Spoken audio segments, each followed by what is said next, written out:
Bismillahirrahmanirrahim. Assalamualaikum warahmatullahi wabarakatuh. Waalaikumsalam warahmatullahi wabarakatuh. Pertama-tama saya ucapkan terima kasih sudah berkenan hadir meluangkan waktunya di sela-sela sibuk Bapak Ibu guru hari ini untuk sebagai partisipan dalam kegiatan on the job learning dari DGTK dan hasil BIMTEK BK yang sudah berjalan di bulan lalu masing-masing.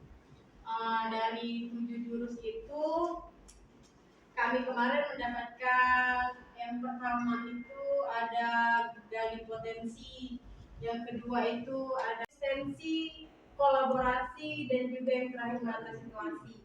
Nanti ada nyanyinya. Nah, ini kegiatan BIMTEK ini insya Allah bakal berkelanjutan di tahun depan setelah kegiatan PM. Insya Allah. Yang sasarannya itu ke guru BK, kemudian guru wali, dan guru kelas. Begitu Bapak Ibu ya, kasih informasi. Nah, hari ini karena 2 minggu yang lalu saya juga sudah melakukan pengimbasan dengan jurus 2 kelola emosi di anak kelas 15. Nah, hari ini saya akan menyampaikan karena dari kedua jurus yang saya imbaskan itu saya harus jadi familiar nantinya.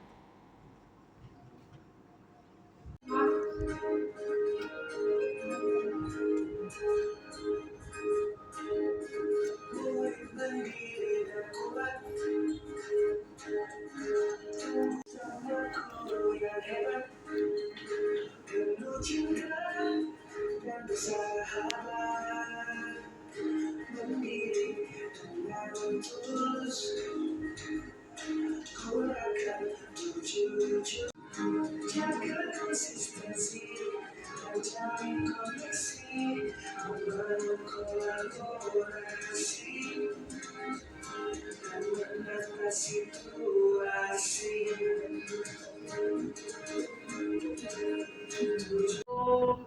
Kegiatan senam.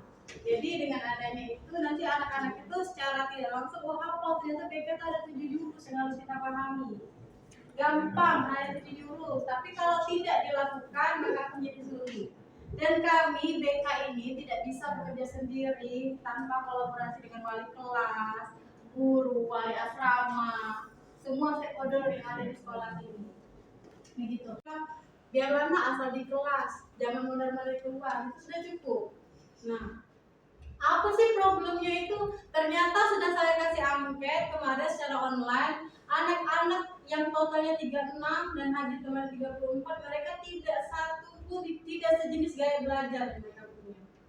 Ada yang visual, ada yang auditory, ada yang kinestetik, dan ada juga yang double hasilnya itu. Ada yang kinestetik visual, ada visual audio. Anak ini bisa menyerap materi yang kita berikan. Anak audio tidak masalah dia dengan pendengaran. Tapi tidak dengan anak visual. Visual kan harus hening, apalagi kalau belajar biologi harus jelas pas. Kalau mereka itu kita belajar tentang apa, Cynthia? Bakteri misalnya. Tidak bisa hanya ceramah medianya. Bolehlah kita kasih PowerPoint, coba gambar-gambar sedikit di media pembelajaran atau googling, ditaruh di slide. Itu untuk mensiasati karena anak-anak itu gaya belajarnya berbeda. Anak-anak yang mungkin mulai mondar-mandir setiap dia tidak bisa ya waktu duduk dengarkan.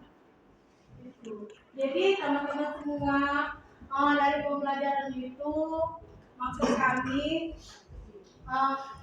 dengan berproses kita memahami apa sih kebutuhan anak itu sebenarnya, karena prestasi itu tidak hanya dinilai dari besarnya piala, banyaknya sertifikat ya, dia berupakan diri atau bisa menghargai kita sebagai guru, itu menurut saya sudah prestasi. Kita bisa dipanggil guru karena adanya siswa. Begitupun siswa berangkat sekolah guru itu. Jadi ibu itu, singkat ceritanya, ketika berangkat sekolah itu sudah siap semua perangkat ajarnya, sudah siap semua keperluan pembelajaran di kelas.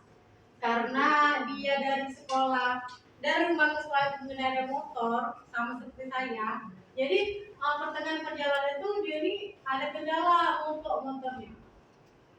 Dan juga RPP yang telah dibuat tadi tinggal di rumah. Sudah RPP tinggal, adalah siap, motor mogok, sampai di kelas nih terlambat Ibu Aini. Sudah yang lainnya sudah siap karena kondisi anak-anak ini sudah lama menunggu. Ternyata ada siswa yang izin keluar masuknya itu. Jadi mengganggu konsentrasi ibu itu. Ketika pembelajaran, ibu itu terbawa emosi dan marah-marah ke anak itu. Padahal di izin itu jelas ke WC memang. Bukan ada keperluan lainnya. Nah, dari gambaran cerita itu sering terjadi di kita guru-guru ini. Kadang di rumah itu mungkin yang seperti kami yang punya bayi, anak kecil ini meledak emosinya itu sampai sekolah ketemu siswa yang memang geremian. Atau memang ada kondisi emosi yang tidak terselesaikan di rumah dan dibawa ke kelas. Ketemu dengan anak yang sama halnya memancing emosi. Nah, dari kelola emosi ini Bapak Ibu kami kemarin diajarkan juga, ternyata kita ini sebagai guru ketika masuk kelas pembelajaran kita harus komitmen dengan tujuan kita. Ketika masih emosi boleh kita pakai teknik mungkin mindfulness di kelas untuk diri kita sendiri karena itu berdampak positif sekali. Atau ketika emosi kita bisa menghitung 1 sampai 10. Itu bukan hanya di kelas, bisa kita lakukan di asrama menghadapi anak-anak sama halnya. Justru di asrama itu menurut saya ruang lingkupnya lebih besar. Gitu. Emosi itu tidak bisa kita lepaskan. Boleh ya karena mungkin apa jiwa sosialnya tinggi mungkin satunya. Tetapi anak-anak yang misalnya kita kalau dulu kan masih ada juara umum yang di kedokteran. Kadang kami yang guru-guru honor misalnya ketemu di rumah sakit kena ini, nah itu jalinan emosional kita ke anak-anak. Gitu. Memang berat Bapak Ibu karena kita di sini kadang berbicara itu lebih mudah dibanding mempraktekkan. Tapi berat dari proses perlahan mungkin karena menurut saya profesi guru itu tidaklah mudah.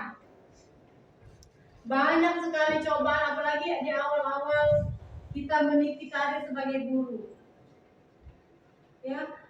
Guru itu adalah panggilan jiwa. Tidak ada yang dulu mungkin ditanya ada yang mau jadi guru. Aku sih guru, tak pengen. Itu enak ya kalau jadi perawat, rapi, terus sebagai pelayan. Keren lah. Pegawai bank mungkin yang jadi banker, mungkin keren ya. Ternyata jadi guru. Jadi guru itu adalah suatu panggilan jiwa yang harus kita nikmati, kita syukuri secara bersama dengan berbagai macam. Karena wali kelas itu saya tahu benar di SMA ini tidak hanya tugasnya di kelas. Karena sampai 1 minggu pun bekerja. Bukan lagi keluhan siswa, keluhan orang tua. Itu sudah mengganggu konsentrasi, mungkin lagi liburan. Dan juga memunculkan karakter attitude yang bagus. Itu nanti mendapat tiket golden ticket lah untuk ke surga. Amin. Ya biar semangat. Jadi guru itu tidak jangan sih saya tuh menyampaikan kita itu tidak kolot loh, kita tuh punya hak, kita tuh punya tanggung jawab yang besar untuk anak didik kita. Walaupun pengalaman itu berat, walaupun itu ada anak-anak itu yang memang senang ke BK dengan sendirinya. Mungkin berkelompok ya, 4, 3 cerita-cerita di meja, Bu, ini Bu, itu Bu. Kami diuntungkan karena kami punya informasi yang tanpa diminta kami tahu. Ada anak-anak itu yang justru ketika kami butuh informasi dia tidak mau. Dipanggil ke BK itu tidak mau. Sementara data ini harus ditunggu karena harus selesai. Mungkin kami pengalaman dia, rumahnya, macam-macam. Untuk kerahasiaan itu beberapa pihak itu tidak tahu kadang kerja BK itu di mana. Padahal kalau guru-guru yang memang pernah kolaborasi dengan BK pasti paham. Oh, ini loh yang dikerjakan. Karena Bapak Ibu, kami itu kita itu menumbuhkan karakteristik anak itu tidak bisa hanya di apa ya? Tanggung jawabnya hanya BK, tidak bisa kesiswaan, tidak bisa. Sama-sama halnya. Makanya kami tekankan untuk guru kelas, guru mapel, boleh nggak sih kami itu minta kita itu tidak hanya menyampaikan, oh ini materi aku harus habis dalam bulan ini, oke ini aku harus habis. Terlalu egois. Sementara anak ini kadang setengah pun tidak dengan materi kita. Ada dulu salah satu guru SMA, kadang dia apa ya, cuman berpatokan dengan anak-anak yang menurutnya bisa. Nah, sudahlah pasti kawan-kawan bisa ya. Jadi kami ketika pertemuan kedua, udah sudahlah, bisa kan bisa. Kami tidak dapat apa-apa, walaupun kami juga tidak suka dengan matematika, mungkin tidak suka juga dengan ekonomi, hitung-hitungan misalnya. Tapi kan kalau ketika kita duduk di kelas, kami ini berhak tahu. Yang tidak bisa matematika kami berhak tahu juga. Gitu. Jadi proses-proses itu, pengalaman-pengalaman yang saya ceritakan tadi, bukan hanya saja saya yang mendapatkan ilmu ini. Semoga apa yang saya sampaikan tadi walaupun dikit bisa diterapkan dan bermanfaat bagi Bapak semuanya. Mungkin akhir kegiatan ini saya ucapkan wassalamualaikum warahmatullahi wabarakatuh. Pendeknya aja dipanggil dari BKTK Provinsi. Nah, yang sebelah kiri sekali ini Pak Agus ini guru BK juga. SMA berapa? SMA 1 Musuji Makmur kemarin. Jadi fasilitator nasional kami yang melatih kami itu, nah salah satunya Bunaya itu di Pasnas Tubo. Nah, dengan Bapak ini. Boleh Pak Agus ke sini. AMG. Atau berbagi. Terima kasih Bu Putri atas waktunya. Saya awali Assalamualaikum warahmatullahi wabarakatuh. Terima kasih atas waktunya Bapak Ibu guru semua yang ada di SMA Negeri 3 Kayuran ini. Yang jelas ini para senior saya, karena saya di sini masih merasa junior Bapak Ibu, termasuk dengan Ibu Fitria juga. Nah, kedatangan kami ini hanya memberikan penguatan Bapak Ibu bahwasanya Ibu Fitria ini kan kemarin dicalonkan menjadi Capasda, yaitu calon pasil daerah yang nantinya akan terjun di sekolah-sekolah ataupun akan dipilih. Nantinya tadi Bu Fitri akan menyampaikan 7 jurus BK itu kepada guru mapel sama guru kelas, dan juga nanti penguatan juga dengan guru BK yang belum karena kami pilih. Jadi mohon dukungannya dan mohon doanya, nanti mungkin ini detik-detik akhir di bulan akhir penilaian Ibu Fitri ya, yang nantinya bisa dinyatakan lulus atau tidaknya sebagai pasil daerah. Nah, di sini saya pasil nasional itu bersama Yunaya atau Ibu Haryani, karena saya kenalnya itu Bu Naya, mungkin di sini juga Bu Naya. Jadi kami panggil Ibu. Tingkat SMP-nya ada 28, tingkat SMA SMK-nya SMA 3, SMK-nya 3, jadi totalnya 6. Jadi kalau seluruh OI sekitar 34. Nah, untuk cara kemonen, kebetulan mohon maaf, ini kami memonen Pak sebagai tugas dari BKTK, yaitu Pak Endi untuk pendamping saya, ataupun intinya yang ditugaskan dari BKTK untuk terjun ke lapangan. Sebenarnya saya sudah 2 kali Pak datang ke sini. Hari Senin kemarin kami untuk dicalonkan ke Capasda. Kira-kira apa yang sudah dilakukan? Mungkin Pak Rahmat ya. Testimonian di sini. Terima kasih atas waktunya. Ya, saya perkenalkan nama saya Ahmad, kelas dari kelas 4 dan selama ini selalu berkolaborasi dengan BK, khususnya BK di kelas 10 di UGM ini. Ya, dalam beberapa bulan ini kalau untuk kelas 10 kan udah 3 bulan lebih, banyak problem, banyak masalah yang dihadapi baik itu kita pemerintah dan siswanya. Masalah-masalah yang dihadapi kami berkolaborasi. Ada beberapa kasus yang kami kolaborasikan yang perlu penyelesaian segera. Alhamdulillah bisa diselesaikan dengan baik dan lancar. Sampai saat ini juga saya rasa sangat penting juga berkolaborasi dengan guru-guru mata lain untuk demi menerapkan jurus BK, gaya belajar siswa, di mana di setiap siswa itu mendapatkan perbedaan dalam menangkap gaya belajar. Dan juga tadi ya, karena salah sedikit apalagi sekarang seperti Bapak bilang tadi viral ya, titik terendah seorang guru itu apabila dia acuh itu titik terendah seorang guru. Jadi kita sebagai bukan hanya pengajar tapi juga pendidik mencari inovasi, mencari cara bagaimana mendidik anak-anak ini dengan cara belajar mereka dan juga mengendalikan emosi sehingga anak-anak ini bisa berkembang berkelanjutan meraih masa-masa baik. Bimbingan ataupun yang ingin ditanyakan bisa kita lanjutkan di luar kegiatan ini. Terima kasih, mungkin itu aja yang bisa kami sampaikan. Saya Iri, Assalamualaikum warahmatullahi wabarakatuh. Waalaikumsalam. Ini mahasiswa semua atau ada yang BK khusus BK? Ada berapa orang ini? Satu orang ini. Saya ada mau dua pertanyaan nih, khususnya untuk dalam kelas bersama sama BK. Ketika ada siswa yang komunikatif bisa dibilangkan suka bandel atau jiwa emosionalnya tinggi, suka membuli temannya. Kalau dikatakan secara tidak langsung gurunya itu ada bahan kata olokan, terus juga ada ya boleh dikatakan suka mengejek satu sama lain. Itu bagaimana solusi penyelesaiannya antara guru ya, baik semua guru terhadap siswa, dan solusinya bagaimana ketika emosional anak itu bisa berubah. Itu yang satu. Yang kedua, ada seperti ini dari 12 sampai yang ngadu, itu gimana caranya kita menyikapi anak itu agar pola pikirnya nggak begitu negatif sehingga penyampaian si anak ke orang tuanya nggak terlalu berlebihan. Itu aja, Ibu. Terima kasih. Assalamualaikum warahmatullahi wabarakatuh. Boleh dijawab?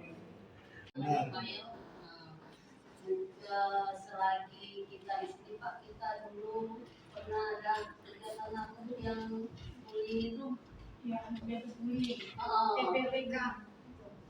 apa ya dulu ya perundungan, kami ada tim perundungan itu Pak ya, sekitar 20 siswa yang kami ini kan alhamdulillah siswa-siswa sedikit banyaknya ngerti paham tentang bullying Pak ya. Mungkin memang ada kita seperti apa ya ejekan, mungkin ada seperti itu baik di asrama maupun di sekolah Pak. Kalau selagi kita tahu Pak, anak-anak kadang tidak melapor Pak. Ya kebanyakan dia tuh mengatasi sendiri, makanya kadang emosinya tuh tidak teratasi, makanya dia tuh jadi emosi Pak ya.